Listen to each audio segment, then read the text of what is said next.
નમસ્કાર દર્શક મિત્રો, રાજકોટ લોકસભાની અંદર પત્રિકા વિવાદ સર્જાયો છે, જેમાં લેવા પટેલ અને કડવા પાટીદાર વચ્ચે વેમન રમ્ય સર્જાય તેવી આ પત્રિકામાં અહેવાલમાં કહેવામાં આવ્યું હતું.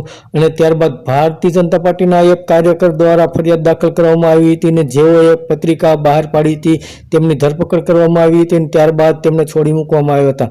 અને ભારતીય જનતા પાર્ટીના નેતાઓનું કહેવું હતું કે આ પત્રિકા કાંડમાં કોંગ્રેસ સામેલ છે, જેને લઈને હાલમાં પરેશ ધાનાણી પણ મુશ્કેલીમાં મુકાઈ ગયા છે, કારણ કે પરેશ ધાનાણીના ભાઈ શરદ ધાનાણીનું નામ આ પત્રિકામાં આવી રહ્યું છે, જેને લઈને હાલમાં પોલીસ દ્વારા સઘન તપાસ કરવામાં આવી રહી છે અને શરદ ધાનાણીની તપાસ કરવા માટે પોલીસ અગત્યના સ્થળો પર જઈ રહી છે.